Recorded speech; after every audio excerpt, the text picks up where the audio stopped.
Saudi আরবের আবহাওয়া আল সুদাহ মেঘের রাজ্যে এক অভিযাত্রা। সৌদি আরব বলতেই আমাদের চোখের সামনে ভেসে ওঠে বিশাল মরুভূমি, উঁচু বালিয়াড়ি আর তপ্ত রোদ। কিন্তু এই দেশের দক্ষিণ পশ্চিমে লুকিয়ে আছে এক বিস্ময়কর সবুজ জগৎ, আবহাওয়া আল সুদাহ। এমন এক স্থান যেখানে পাহাড় ছুঁয়ে যায় মেঘকে, আর শীতল বাতাস ভুলিয়ে দেয় মরুভূমির কথা। আশির প্রদেশের রাজধানী আবহা সমুদ্রপৃষ্ঠ থেকে প্রায় 2200 মিটার উঁচুতে অবস্থিত। মনোরম আবহাওয়া, সবুজ পাহাড় আর অনন্য সংস্কৃতির জন্য এটি সৌদি আরবের অন্যতম জনপ্রিয় পর্যটন নগরী। অনেকেই একে বলেন পর্বতের কনে।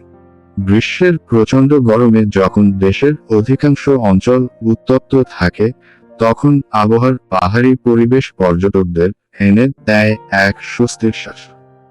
আবহাওয়া থেকে কিছু দূর এগুলোই শুরু হয় আল সুদার যাত্রা। আঁকাবাঁকা পাহাড়ি রাস্তা, গভীর উপত্যকা আর সারি সারি জুনিপার গাছ পথকে করে তোলে আরো মোহনীয়। যতই উপরে ওঠা যায়, ততই মনে হয় যেন মেঘের ভেতরে প্রবেশ করছি। পাহাড়ের ঢালে ভেসে বেড়ানো সাদা কুয়াশা সৃষ্টি করে এক স্বপ্নময় পরিবেশ। আল সুদাহ সৌদি আরবের সর্বোচ্চ পর্বতাঞ্চলগুলোর একটি। এখানকার জাবাল সুদাহ প্রায় 3015 মিটার উচ্চতায় দাঁড়িয়ে আছে দেশের সর্বোচ্চ শৃঙ্গ হিসেবে। চারদিকে বিস্তৃত সবুজ বন, মেঘের সমুদ্র আর শীতল আবহাওয়া পর্যটকদের মুগ্ধ করে। অনেক সময় পাহাড়ের নিচে মেঘ জমে এমন দৃশ্য তৈরি করে যেন আকাশের উপর দাঁড়িয়ে পৃথিবীতে দেখা হচ্ছে। প্রকৃতির পাশাপাশি এই অঞ্চলের সংস্কৃতিও অত্যন্ত সমৃদ্ধ।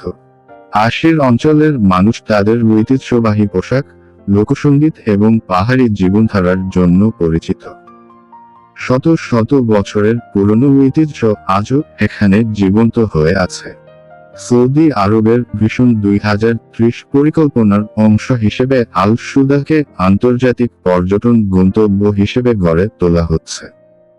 সুদাহ পিকস প্রকল্পের মাধ্যমে এই অঞ্চলকে বিশ্বের অন্যতম বিলাসবহুল পাহাড়ি পর্যটন কেন্দ্রে রূপান্তরের কাজ চলছে।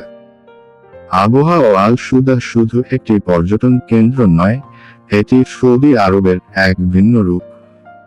সবুজ পাহাড়, মেঘে ঢাকা চূড়া আর সমৃদ্ধ সংস্কৃতির এই ভূমি প্রমাণ করে সৌদি আরব মানেই শুধু মরুভূমি নয়, বরং প্রকৃতির অপার সৌন্দর্যেরও এক অনন্য ভান্ডার।